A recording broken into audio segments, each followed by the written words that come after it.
한 대학 교수가 삶의 철학을 아주 심플하게 5가지로 정리해 놓은 게 있습니다. 예, 그 첫 번째는요, 갈까 말까 할 때는 간다. 둘째, 살까 말까 할 때는 사지 마라. 셋째, 말할까 말까 할 때는 말하지 마라. 넷째, 누군가에게 무언가를 줄까 말까 할 때는 줘라. 다섯째, 먹을까 말까 할 때는 먹지 마라. 와, 아주 심플하죠. 그런데요, 이 한 대학 교수의 삶의 5가지 나름대로 정리해 놓은 원칙들을 보는데 저는 우리 교회 성도님들 중에 3분의 얼굴이 떠올랐어요. 어떤 분이냐면 갈까 말까 할 때는 절대 가지 않는 분, 살까 말까 할 때는 사는 분, 말할까 말까 할 때는 다 말해놓고 있지, 난 뒤끝이 없어, 그런 분. 넷째, 줄까 말까 할 때는 절대 안 주는 분. 다섯째, 먹을까 말까 할 때는 무조건 먹는 분. 그리고 몸무게 줄여주시라고 기도하시는 분. 심플한데요, 생각해 볼 일입니다.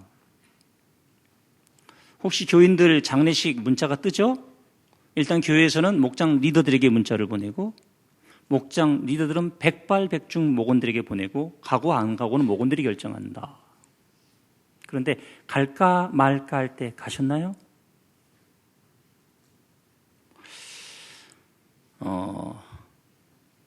저는 어머님 아버님 장례식을 치러봤거든요. 그리고 사람이 조금 되더라고요. 왜냐면은 올까 말까 하신 분이 오면 고마워요. 그리고 와야 될 분이 오면 기본이에요. 올 거라고 생각지도 않았던 분이 오면 너무 놀라웠고 감사해요. 개척을 해서 교회를 섬기면서 권사회가 세워지고 안수집사회가 세워졌을 때 무엇을 할까요? 질문했을 때 제가 첫 번째 부탁드린 게 있습니다. 성도님들 가정 장례식 나면 안수집사회에서는 조화를 좀 보내고, 교회에서는 족이 있고 또 교회에서 조의금 하니까 권사에서는 조의금을 좀 해라. 그런 쪽을 좀 조사를 좀 챙겨달라. 그런데요, 한국 사람들은 체면 문화라 꼭 뭔가를 조의금을 가져가야 된다는 생각을 하는 분들이 계시는 것 같아요. 아니요. 상주 입장에서는요, 교회에서 많이 오시면 어깨에 힘이 들어갑니다. 조금 왔다 가시면 어깨에 힘이 빠지고, 그런 거 저런 걸 떠나서 시간 되시는 분들, 우리에겐 그런 용기도 필요해요. 꼭 무슨 조의금을 하는 것이 아니라 함께 가서 잠시 예배 드리고 위로하실 수 있는 분도 필요하시다는 거죠. 갈까 말까 가셨으면 좋겠어요. 먹을까 말까 안 먹는 게 좋아요. 살까 말까 안 사는 게 좋아요. 제가 아이들을 키우면서 어렸을 때 정말 말귀 못 알아들을 때 애들이 복합 쇼핑몰 같은 데서 막 발 동동 구르면서 사달라고 뗐을 때 있잖아요. 몇 가지 유형의 엄마들이, 아빠들이 있습니다. 너 집에 가서 죽어. 벌떡 안 일어나? 어떤 엄마는 그냥 강아지 끌고 가듯 끌고 가는 분도 봤습니다. 저는 옆에 가만히 앉아가지고 그렇게 얘기했습니다. 강민아, 인생에 원하는 게 있고 필요한 게 있단다. 원하는 거 시간 지나면 금세 손에서 떠나. 이게 꼭 필요한 것이라고 생각한다면 사야 되는데 어떻게 생각하니? 꼭 필요해요. 그 얘기를 하고 있으면 점원이 저를 지리산에서 도닦고 내려온 도인 쳐다보듯이 저 어린애를 데리고 저 얘기를 왜 하나, 그렇게 쳐다볼 때가 한두 번이 아니었습니다.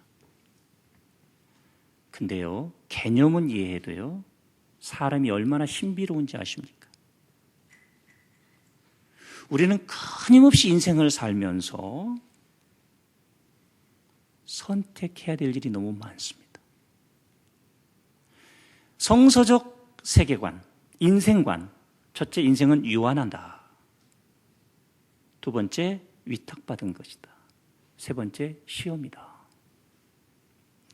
앞으로 1000번도 더 얘기할지 몰라요. 유한한데 무한한 것처럼 생각하고, 위탁받은 것인데 내 것처럼 생각하고, 모든 게 시험인데 답안지 가지고 있는 사람처럼 생각하고 살아간다면 결과는 어떻게 될까요?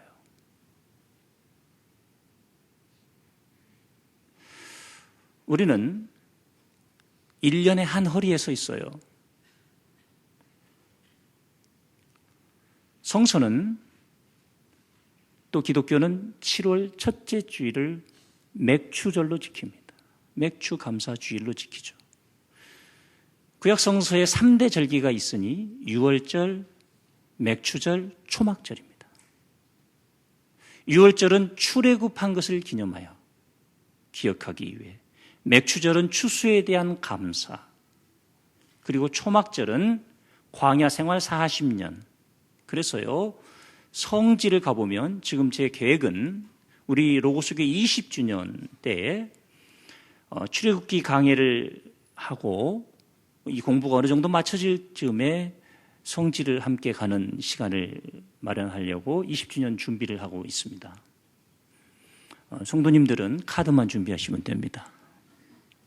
물론 많은 분들이 지원을 할 텐데 성도들에게서 여론조사를 해서 공동체 생활에 문제가 결격적인 인격을 가지고 있는 분, 자기밖에 모르는 분, 단체 여행에 가끔 폭탄을 터뜨릴 만한 분은 뺍니다. 감동도 없으시고 놀라지도 않으시네요. 자, 이스라엘에 가보면 출애굽 루트를 따라서 가다 보면 독특한 모습을 보면 큰 축복인데요. 아주 비싼 고급 승용차, 굳이 벤츠라고 말씀드리지 않겠습니다. 그것도 상당히 고급 차 옆에 텐트가 쳐져 있는 걸 봅니다. 뭐냐고 물어보면 초막절을 지내는 분들이 1년에 한 주 정도씩 엄청난 비즈니스에 성공을 했음에도 불구하고 초막에서, 텐트에서 일주일을 보냅니다. 아주 불편하게. 무서운 사람들이죠. 맥추절은 6월절에 이은 두 번째 절기인데요. 맥추절은 이 두 번째 절기인데 하나님께서 맥추절을 지키라고 오늘 본문 출애굽기 23장 16절에서 말씀하셨어요. 명령하셨는데 어떻게 지켜야 하느냐, 이번 주와 다음 주에 두 번 나누어서, 다음 주는 성회로 모일 것과 아무 일도 하지 말아야 할 것의 의미와, 오늘은 내가 수고하여 밭에 뿌린 것의 첫 열매를 거둠이니라. 이 거둠을 기억하고 거둠을 감사하라고 해서 만든 절기 같은데, 민수기 28장 두 번째 우리가 읽었던 26절 말씀은 77절 처음 익은 열매를 드리는 날이라고 했습니다. 맥추절은 뭐고 77절은 뭐냐? 맥추절은 추수의 의미를 담겨서 지어진 이름이고, 77절도 맥추절과 같은 날인데요, 같은 절기인데요, 6월절 이후 7일씩 지내는 7일의 7주가 경과된 후에 지낸다라고 해서 시간의 개념입니다. 그래서 맥추절과 77절은 같은 말이고요. 그런데 처음 익은 열매를 드리라고 했습니다. 구원의 확신도 없고 이러신 분들을 오늘 설교 듣고, 야, 교회 갔더니 헌금 얘기한다, 드리라고 했으니까 이렇게 생각하는 분이 계실지 혹시 모르겠습니다만은 옛날에 한국교회에 부흥회에 순기능이 있었고 역기능이 있었던 건 사실입니다. 그래서 이 부흥회 때 조금 헌금을 작정시킨다거나 이런 부분 부흥 강사님이 조금 터프하게 말씀하신다거나 이래서요. 나는 교회는 다녀도 부흥회는 안 가. 이런 분들 계실 텐데요. 그리고 혹시 우리 교회에서도 말입니다. 부흥회를 하면 어떤 부흥 강사를 모셔오나 보자라고 생각하는 분들도 계실 겁니다. 그런데요. 상처를 극복하지 않는다면 또 다른 상처가 그 위에 자리를 잡게 된다는 사실을 우리가 기억해야 하고요. 교회 가니까 맨 헌금 얘기하더라. 오늘 설교가 끝나면 이것이 헌금 얘기인지 아닌지 냉정하게 생각해 보십시오. 첫째로 하나님이 맥주절을 지킬 때 많은 수확을 가져와서 드리라고 하지 않으셨습니다. 조금 마음이 편해지시죠? 많은 것을, 목사의 입장에서는 맥주절에 많은 것을 가져와서 드리라 이랬으면 좋겠어요. 근데 하나님은 처음 것을 가져와라고 말씀하셨어요. 자, 그렇다면 맥주절에 처음 것을 드리기는 대단히 어렵습니다. 왜 그럴까요? 1년 중 가장 가난할 때입니다. 1년 중. 우리나라에도 보릿고개가 있었어요. 두 번째로 농경 생활에 있어서 이것은요, 온 가족이 함께 노동력이 필요했던 것이고, 첫 번째 얻은 수확, 그 배고플 때 그것을 하나님께 드린다는 것은 가족의 동의가 필요한 겁니다. 또 세 번째, 첫 번째 것은 가장 귀해요. 저희 처갓집 쪽으로 장인 장모님께 손자 손녀가 6명이 있는데요. 넘버 원으로 태어난 애가 저희 집 큰애입니다. 그래서 저희 장인어른이 처제네 집의 큰애 민지를 부를 때와 신혼이를 부를 때는 톤이 다르세요. 민지야. 그리고 신혼아! 너무너무 예뻐하시고 처음 경험하신 일이고 첫 열매니까. 물론 친손주들이 태어난 다음부터 조금 거시기 합디다. 제가 아직 그 약간의 이 상처가 지금 회복이 안 됐는데, 그렇습니다. 이렇게 귀한 거예요. 저희 어머님은 백화손을 하셨거든요. 아버님이랑. 한 보름 전부터 한 2주 있으면 되겠다. 이렇게 배 봉지 이렇게 싼 걸 조금 구멍을 내서 이렇게 봅니다. 일주일 남았다. 그리고 첫 수확하시는 날 그렇게 기뻐하셨어요. 제일 견실한 과실을 따서 박스에 넣고 바로 예배당 들고 뛰어가셨어요. 태풍이 오지 않게 하신 거 감사하고. 그 모습을 제가 잊을 수가 없어요. 저는 어렸을 때 그거 하나님이 잡수시는 줄 알았어요. 근데 알고 봤더니 다 목사가 먹습니다. 그래서 목사가 됐어요. 야, 귀 있는 자는 들을지어다.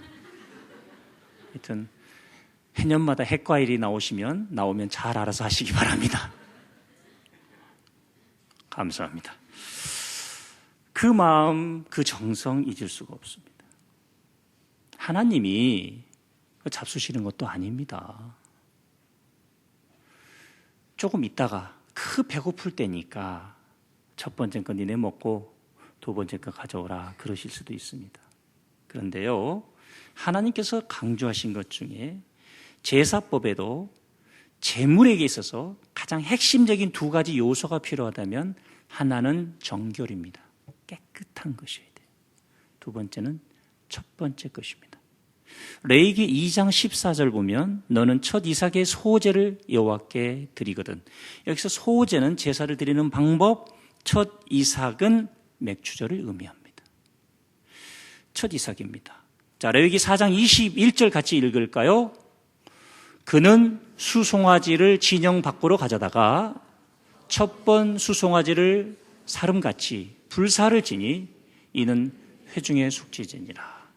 또 레위기 23장 10절을 보면 이스라엘 자손에게 말하 이르라 너희는 내가 너희에게 주는 땅에 들어가서 너희 곡물을 거둘 때에 너희의 곡물의 첫 이삭 한 단을 제사장에게 가져갈 것이요.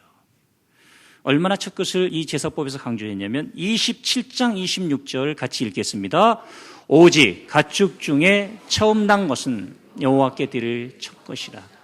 소나 양은 여호와의 것이니 누구든지 그것으로는 성별하여 드리지 못할 것이며 그렇습니다. 이제 첫 번째 것을 요구하신 하나님의 목적, 하나님의 이유, 첫 열매를 드린다는 것은 대단히 어려운 일입니다. 예. 이것의 의미는 누구든지 첫 번째 것 빨리 먹고 싶지만 마시멜로우 이야기를 기억하시는 분들 계실 겁니다. 하나님께 첫 번째 것을 드리고 그것도 구별해 놓고 이건 하나님께 드릴 첫 번째 것입니다가 아니에요. 그리고 두 번째 이삭을 베거나 결실을 가지고 먹고 난 다음에 제사장에게 가져가는 게 아니에요. 이걸 준비해서 제사장에게까지 갔다 와야 돼요. 이 과정 속에서 하나님은 인생에 있어서 가장 중요한 재물의 크기가 아닌 우선순위, 프라이어리티입니다. 이것을 가르치고 계십니다. 두 번째로 지연된 만족을 위해 눈앞에 있는 달콤함을 양보하고 포기하는 사람이 장차 받을 축복은 어마어마합니다.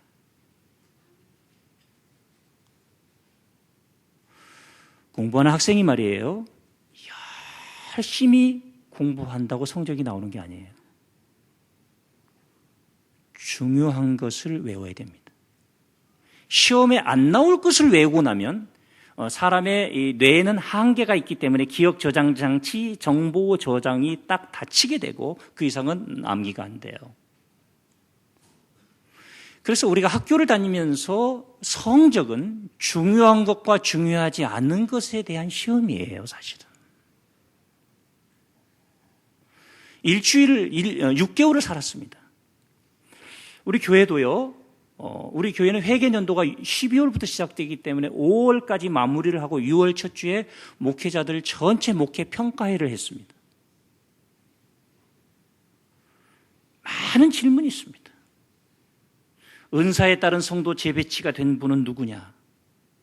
혹시 조정이 필요한 목장은 어떤 목장이냐? 목장 리더로 세울 만한 분은 어떤 분이냐? 힘들고 어려워할 때 위로와 격려를 통해서 세워드리는 분은 누가 있느냐?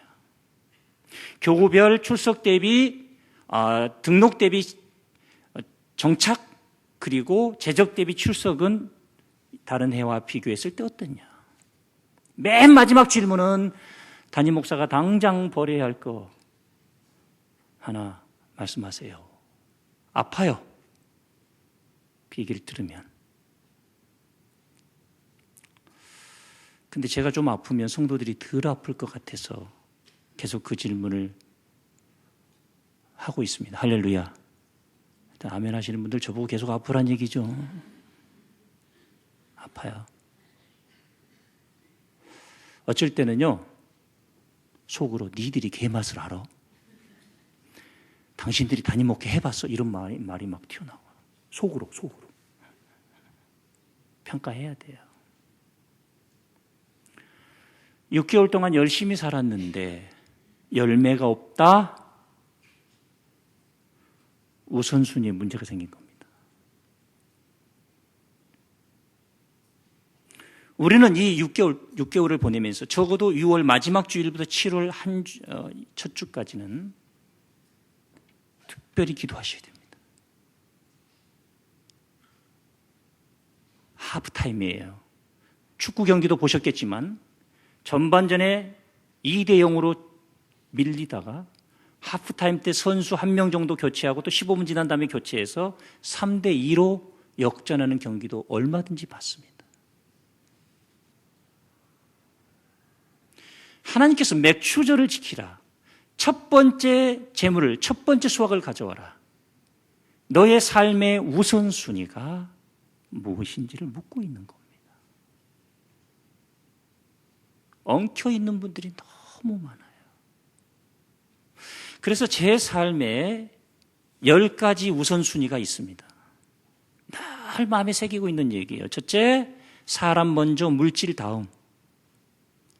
정말 개척해서 어려울 때도 이게 먼저다. 두 번째, 사람 먼저 일 다음. 일이 먼저면 우리 교회 동역자들이 저와 오래 사역 못합니다. 저는 목회를 배우면서 지금 담임 목사님 여기 계시지만 한 번 부목은 영원한 부목이라 누구도 편애하지 아니하시고 정말 제가 봐도 너무너무 답답한 사람까지 끝까지 포기하지 아니하시고 늘 농심은 무불성사다. 항상 마음에 새기고 있어요. 이 일이 먼저면 교회 안에서도요, 열심히 일하고 사람을 시험들게 하는 사람이 있어요. 제 삶의 세 번째 원칙, 중요한 사람 먼저, 사람 다음이에요. 이 말의 의미 이해하셨으면 좋겠어요. 네 번째, 긴급하지 않고 중요한 일 먼저, 긴급하고 중요한 일 다음입니다.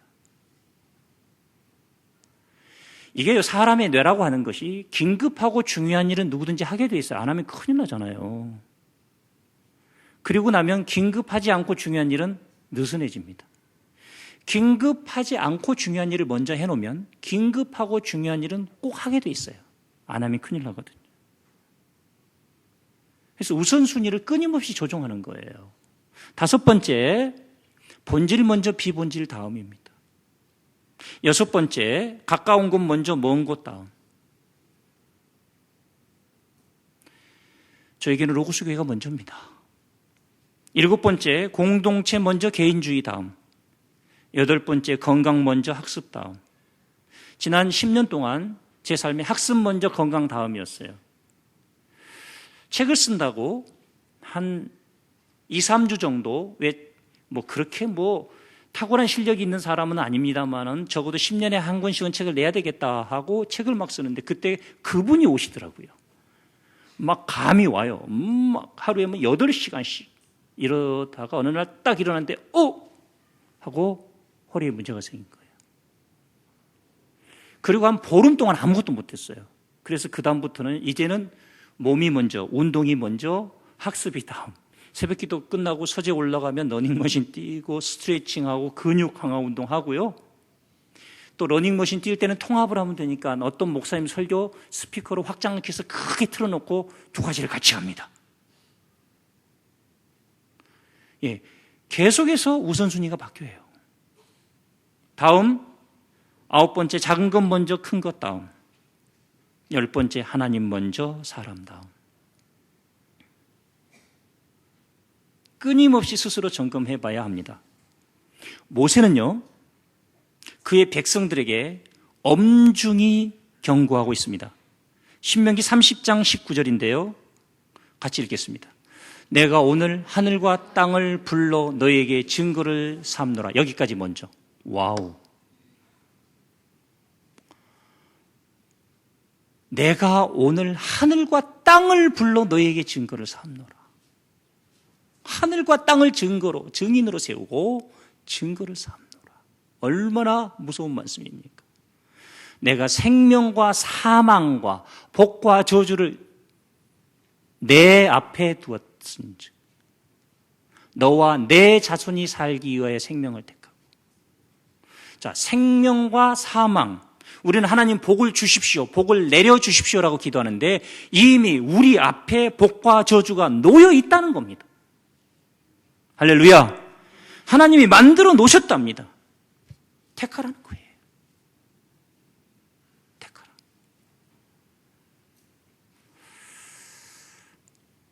늘 매일 서재 새벽기도 마치고 올라가면 이면지에다가 오늘 내가 해야 될 일들 적습니다. 스마트폰에 다이어리가 있지만 한번 적어보고 생각나는 대로 적고 두 번째 하는 일이 뭐냐면 순서를 매깁니다. 첫 번째로 해야 될 일, 우선순위에 따른 순서를 다시 매기고 첫 번째 일을 끝낸 다음에 두 번째 일을 시작합니다. 예를 들어서 독서 1시간, 그러면 1시간 끝내고 들어갑니다. 그 얘기는 제가 읽었던 책 중에 베들레헴 스틸스 철강회사인데요. 대표 찰스 슈워브가 회사가 열심히 돌아가는데 흑자가 나지 않아서 당대 최고의 컨설턴트인 아비 리를 불러서 컨설팅을 받았습니다. 아비 리가 당대 최고의 컨설턴트인데요. 회사 전체를 컨설팅하고 난 다음에 무슨 100페이지, 200페이지짜리 컨설팅 보고서가 나온 게 아니고 찰스 슈워브 앞에 와서 한마디 하더랍니다. 대표님이 생각하시기에 회사가 흑자로 돌아서기 위해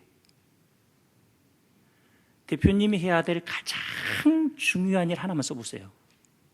첫 번째 일 썼대요. 두 번째, 세 번째, 네 번째, 다섯 번째도 써보세요. 그 찰스 슈워브가 물었습니다. 대표님은 지금 이 일을 하고 계십니까? 안 하고 계십니까? 나 일 다 하고 있다. 그래요. 이제 마지막 말씀드리겠습니다. 두 번째부터 여섯 번째 메모지를 접어서 책상 속에다가 집어쳐놓고 첫 번째 것이 끝나기 전까지, 완성되기 전까지 두 번째 것을 쳐다보지도 마십시오. 컨설팅 비용은 알아서 주십시오라고 갔는데 한참 후에 찰스 슈워브가 아비리에게 백지 체크를 보냈습니다. 백지 수표를 보냈어요. 그대로 했더니 회사가 달라진 거예요. 지난 6개월 영성의 우선순위, 일의 우선순위, 사업장의 우선순위 다시 한번 점검하시고 이번 한 주간을 하프타임으로 충분히 하나님 앞에서 기도하시고 하나님의 음성을 들으시며 영적인 질서를 재편하시기를 주의 이름으로 축복합니다. 기도하겠습니다. 하나님 아버지 은혜와 사랑을 감사합니다. 2015년 한 허리에 서 있습니다. 사람 쫓아다니고 하나님 놓쳤습니다. 영적인 우선순위도 정립되지 않았습니다. 용서하여 주시고 오늘 주신 말씀 첫 열매, 첫 것의 의미를 알게 하셔서 우리의 삶에 지연된 만족을 위해 눈앞에 보이는 것을 양보도 하고 취하지 않을 용기도 허락해 주시기 원하며 하나님이 항상 최고이시고 가장 먼저이심을 고백하며 영적인 우선순위가 바르게 세워지는 소중한 하나님의 사람들 될 줄로 믿습니다. 이번 한 주 동안 진지하게 다음 6개월을 준비하게 하시며 버려야 할 것, 줄여야 할 것, 늘려야 할 것, 통합해야 할 것, 당장 시작해야 할 것이 무엇인지 알게 하여 주시옵소서. 주님의 음성을 듣습니다. 주님을 사모합니다. 주님만이 전부이십니다. 예수님의 이름으로 기도합니다.